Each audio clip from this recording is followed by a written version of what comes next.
Hello అండి, ఎలా ఉన్నారు అందరూ? నేనైతే చాలా బాగున్నాను. Welcome to bachelor cookies. ఇవాళ నేను టమోటా పప్పును ఎలా చేయాలో చూపించబోతున్నాను. నార్మల్గా మన ఇంట్లో వెజిటేబుల్స్ ఏమీ లేనప్పుడు మనకి ఫస్ట్ గుర్తొచ్చేది పప్పే కదా. ఎందుకంటే దీనికి ఎక్కువ వెజిటేబుల్స్ ఏమీ అవసరం లేదు. 2 టమోటాలు, ఒక ఎర్రగడ్డ ఉంటే సరిపోతుంది. అండ్ పచ్చిమిర్చి కూడా. నార్మల్గా ఈ రోజుల్లో హాస్టల్లో ఉన్న ప్రతి ఒక్కరికి పప్పు అంటేనే నచ్చదు. ఎందుకంటే వాళ్ళు అంత వరస్ట్గా చేసి పెడతారు హాస్టల్లో. అలా కాకుండా టేస్టీగా ఎలా చేయాలో ఇవాళ చూపించబోతున్నాను పప్పుని. ఒకసారి పప్పు అంటేనే నచ్చని వాళ్ళకి ఇలా చేసి పెట్టండి, అస్సలు వదిలిపెట్టరు. అది కూడా కుక్కర్ లేకుండా ఈ టమోటా పప్పును ఎలా చేయాలో చూపించబోతున్నాను. ఇక లేట్ చేయకుండా ఈ కర్రీని స్టార్ట్ చేసేద్దాం రండి.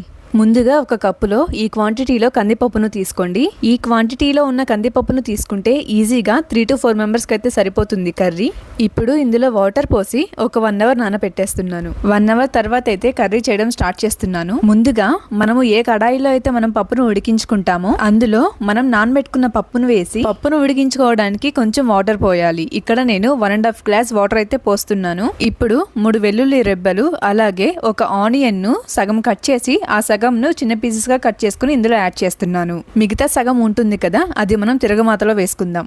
ఇలా ఆనియన్ వేసాక ఇప్పుడు మనము 2 పెద్ద సైజ్ టమోటాలను చిన్న చిన్న పీసెస్ గా కట్ చేసుకొని ఇందులో యాడ్ చేసుకోవాలి. ఇక్కడ మనము ఆనియన్ ఎందుకు యాడ్ చేసామంటే టేస్ట్ కోసం. ఇప్పుడు ఇందులో 3 పచ్చిమిర్చి, 1/2 స్పూన్ సాల్ట్, కొంచెం పసుపు వేసి ఇలా మొత్తం కలిసేంత వరకు కలుపుదాం. పప్పు ఉడికించుకునేటప్పుడే ఇవన్నీ వేసేస్తే మనకు టేస్ట్ బాగుంటుంది. ఇప్పుడు పైన గ్లాస్ లిడ్ పెట్టేసి పక్కన పెట్టేసుకుందాం. మీరు ఈ కర్రీను గ్యాస్ మీద చేసే పని అయితే మీడియం ఫ్లేమ్ లో పెట్టి ఉడికించుకోండి. నేను ఇక్కడ ఇండక్షన్ మీద చేస్తున్నాను కాబట్టి నేను కూడా మీడియం లోనే పెడుతున్నాను. ఇప్పుడు మనము చిన్న నిమ్మకాయ సైజ్ అంతా చింతపండును తీసుకొని ఒకసారి వాష్ చేసుకొని నానబెట్టుకుందాం. చూడండి, ఈ చింతపండును ఒక 10 minutes నానబెట్టి ఇప్పుడు అందులో ఉన్న గుజ్జును తీస్తున్నాను. ఇప్పుడు ఇందులో ఉన్న పిప్పిని మొత్తం తీసేసి ఓన్లీ గుజ్జును మాత్రమే తీసుకున్నాను. ఇప్పుడు ఈ గుజ్జును పక్కన పెట్టేసి పప్పు ఉడికిందా లేదా అనేది చూద్దాం రండి.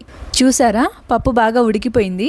ఇప్పుడు ఈ వేడి మీద ఉన్న పప్పును చల్లార్చి పప్పు గుత్తుని తీసుకొని మనం స్మాష్ చేసుకోవాలి. పప్పును టోటల్ గా స్మాష్ చేయకుండా కొంచెం పప్పుగా ఉంటే బాగుంటది. నేను కూడా ఇప్పుడు లైట్ గానే స్మాష్ చేస్తున్నాను. చూసారు కదా, ఇలా రావాలి పప్పు బాగా ఉడికిన తరువాత స్టవ్ ఆఫ్ చేసుకొని మనం ఈ ప్రాసెస్ మొత్తం చేయాలి. నేను కెమెరా యాంగిల్ చేంజ్ చేయడం ఎందుకులే అని ఇండక్షన్ ఆఫ్ చేసి ఇండక్షన్ మీద పెట్టి చేశాను ఈ ప్రాసెస్ మొత్తం. మీరు కన్ఫ్యూజ్ అయ్యి స్టవ్ ఆన్ లో పెట్టి ఇదంతా చేయకండి. ఇదంతా ఎందుకు చెప్తున్నానంటే అసలు వంట రాని వాళ్ళు ఉంటారు కదా, వాళ్ళు కన్ఫ్యూజ్ అవ్వకుండా నేను చెప్తున్నాను. మనము చింతపండు గుజ్జుని తీసి పెట్టాం కదా, ఆ గుజ్జును ఇప్పుడు ఇందులో యాడ్ చేయాలి. ఇప్పుడు ఇందులో 1/2 స్పూన్ సాల్ట్, 1 స్పూన్ కారం వేసి కారం అనేది ఉండలు లేకుండా మనం బాగా మిక్స్ చేసుకోవాలి. ఇక్కడ పప్పు కన్సిస్టెన్సీ కొంచెం తిక్కుగా ఉంది కదా, కారం ఉండలుగానే ఉంటది.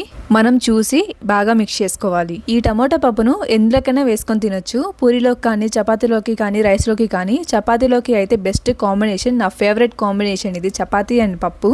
అండ్ దోశ విత్ చికెన్ కూడా. మీలో ఎంతమందికి దోశ విత్ చికెన్ అంటే ఇష్టం కామెంట్ చేయండి. ఇలా బాగా కలిపి ఇందులో కొంచెం వాటర్ యాడ్ చేస్తున్నాను. మనం వేసిన వాటర్ ను పప్పులో కలిసేంత వరకు కలిపి మూత పెట్టేసి పక్కన పెట్టేద్దాం. ఇప్పుడు మళ్ళీ ఇంకొక కడాయి తీసుకొని అందులో ఆయిల్ పోసి ఆయిల్ హీట్ అయ్యాక 1 స్పూన్ ఆవాలు, కొంచెం జీలకర్ర, ఒక ఎండుమిర్చి వేసి బాగా కలపాలి. కొద్దిసేపటికి మనకు ఆవాలు చిటపటలాడుతుంటాయి. ఇప్పుడు ఇందులో సగం ఆనియన్ ను ఇలాగా పొడవుగా కట్ చేసుకొని యాడ్ చేసుకోవాలి. అలాగే 4 వెల్లుల్లిపాయలు, 2 కరివేపాకు రెబ్బలు వేసి బాగా కలపాలి.